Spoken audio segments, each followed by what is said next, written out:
गोरखपुर में एक समय 6 महीना पहले एक मामला बहुत तूल पकड़ा था।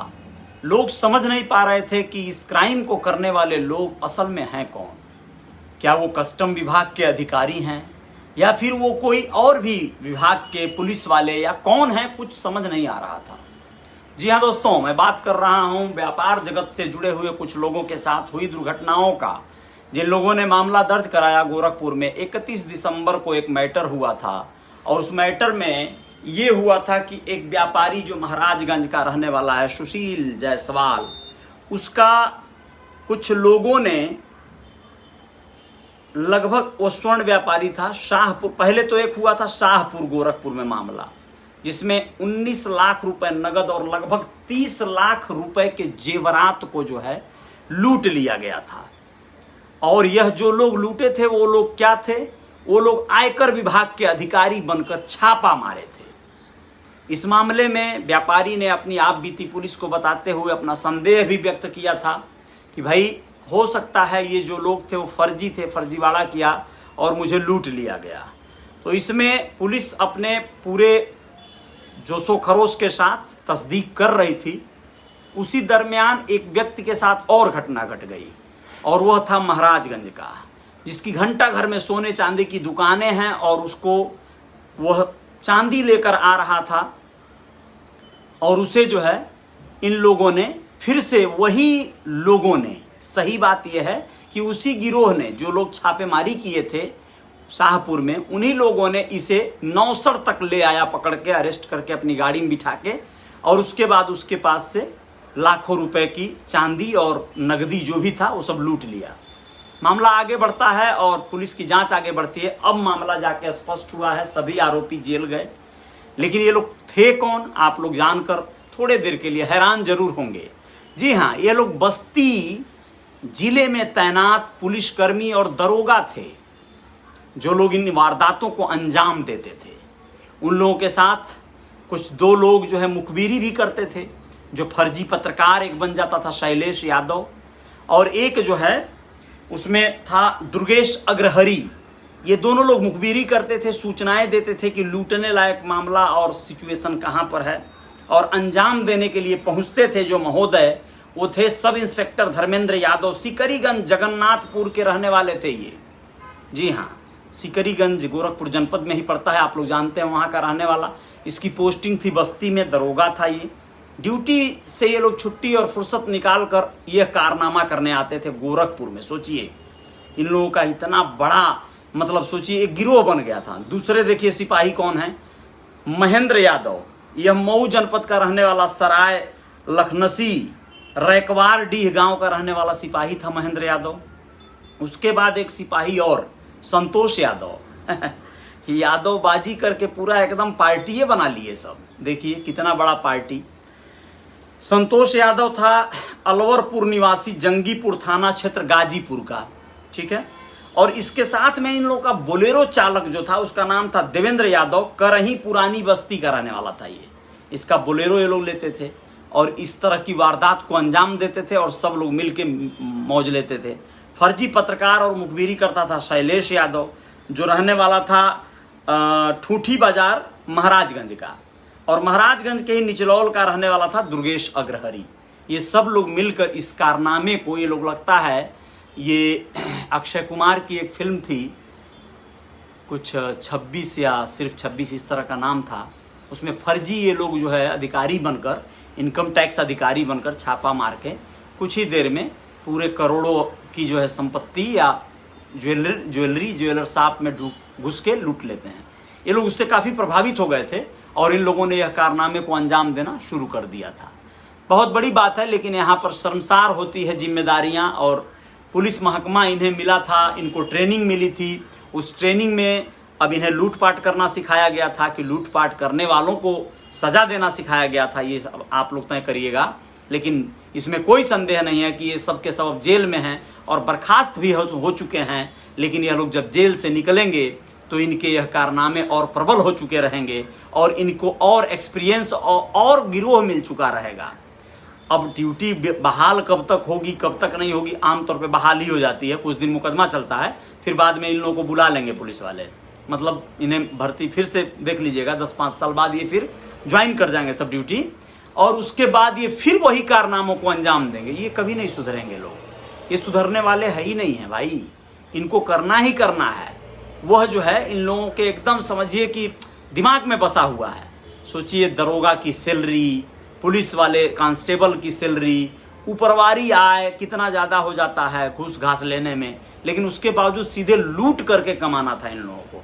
चलिए बहुत बहुत शुक्रिया। आप लोगों को और बताना चाहूँगा कि दिल्ली में बैठक चल रही है, कश्मीर से नेता पहुंच चुके हैं, मोदी जी उनको मनाने की अपनी भरपूर कोशिश और जादूगरी करने का प्रयास करेंगे, और वो भी थोड़ा सा न मानने उनने का नाटक करेंगे, सब बाद में डरवाया जाएगा, धमकाया जाएगा बाया बाया, तो फिर वो धीरे धीरे लाइन पर आ जाएंगे सब।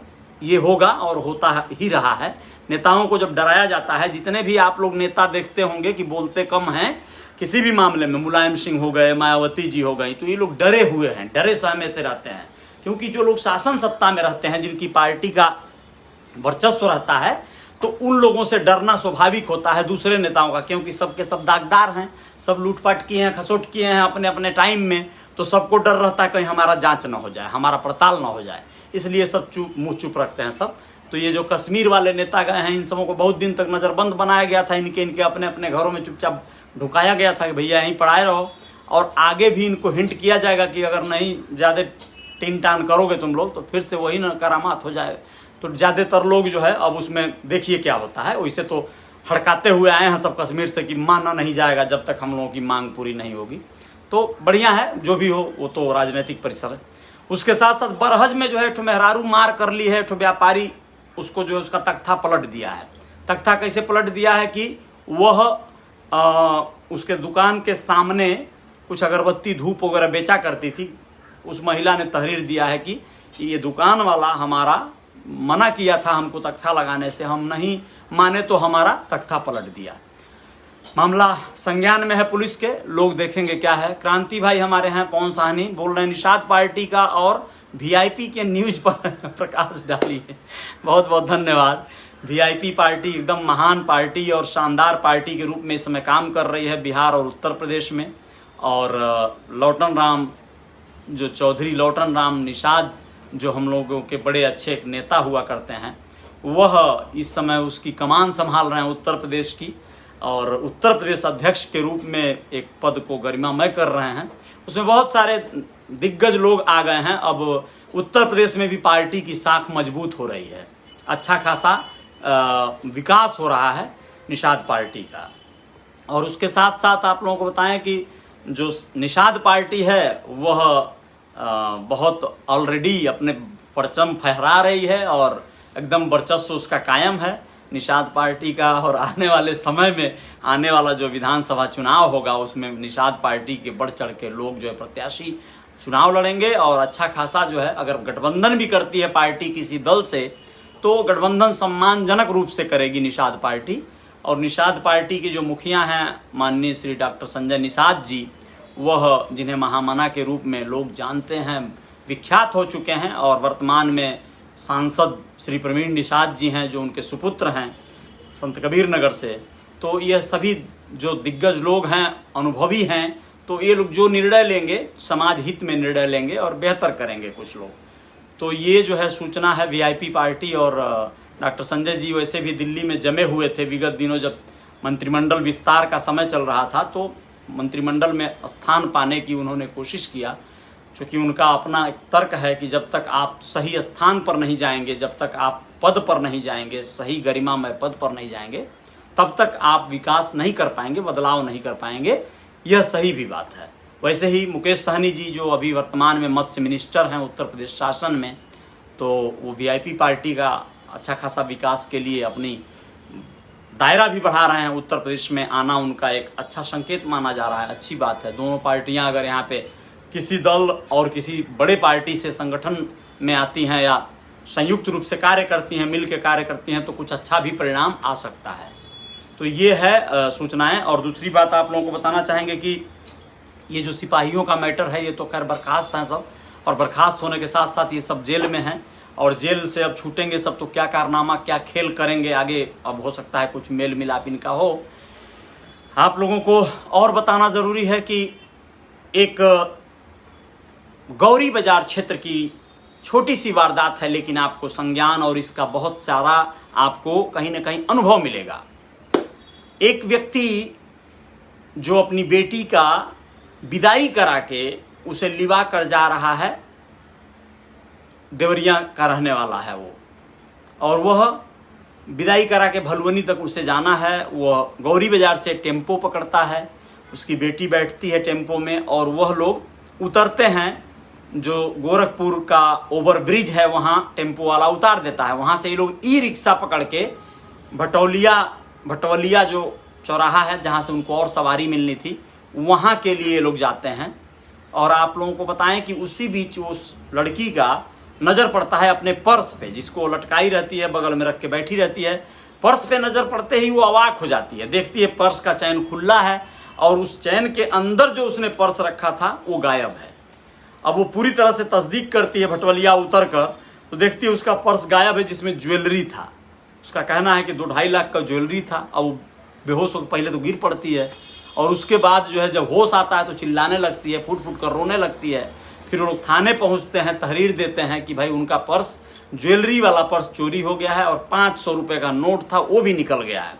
टेम्पो में बैठा हुआ कोई ना कोई बगल का बंदा ये कारनामा हाथ की सफाई किया है। आप लोगों को इस खबर को बताने का सिर्फ एक आशय है कि आप लोग ये जान लीजिए कि जब कभी भी आप अपने अगल बगल, यानी जिस तरह से भी आप लोग जो पब्लिक ट्रांसपोर्टेशन की सेवाएं लेते हैं, यानी सवारी गाड़ियों का आप मदद लेते हैं, बस का, ट्रेन का, टेम्पो का, इस तरह की गाड़ियों का जिसमें अगल बगल सट के कुछ लोगों के बैठने की संभावनाएं बढ़ जाती हैं, तो आप लोगों को बहुत चौकन्ना रहना होगा, बहुत सजग रहना होगा। आपका पर्स गायब हो सकता है, मोबाइल गायब हो सकती है। महिलाओं के पर्स में से जो है उनका पैसा, उनकी ज्वेलरी जो भी है सब निकाला जा सकता है। सावधान रहना है, सावधान रहने से ही कुछ होगा, वरना आप तो जानते ही हैं सावधानी हटी दुर्घटना घटी। संजय यादव मुझे देख रहे हैं, बहुत बहुत शुक्रिया संजय जी, बहुत बहुत धन्यवाद। राम शक्ति सहानी जी, बहुत बहुत धन्यवाद आपका। और आप सभी लोग जो लोग भी इस समय मौके से मौजूद हैं लाइव पे, पवन साहनी मेरे भाई हैं, बहुत ही शानदार सोच और बहुत अच्छी उम्दा सोच के साथ। रवि साहनी मुझे देख रहे हैं, बहुत अच्छा, ये भी भाई हैं, मेरे मामा के बेटे हैं, बहुत क्रिएटिव हैं। राजकुमार नाग, बहुत बहुत धन्यवाद राजकुमार जी। मेवालाल जी, बहुत बहुत शुक्रिया आप सभी का। नवीन कुमार जी, बहुत बहुत धन्यवाद आप सभी का। और आप लोग रियल रिपोर्टर न्यूज़ पर अपने दोस्तों को भी कहिए फॉलो कर लें लोग। इसे विस्तार देना है, इसे और बढ़ाना है। इस प्रकल्प को बढ़ाने में आप सबकी आवश्यकता पड़ेगी, आप सबकी आवश्यकता और आपके सहयोग की ज़रूरत है। सहयोग इस रूप में कि आप लोग मोरल तरीके से इसमें अपनी बात रख सकते हैं, अपने बात को बता सकते हैं, अपनी बात कहवा सकते हैं। तो मैं कोशिश करूंगा कि उन बातों को रखा जाए। बहुत बहुत धन्यवाद।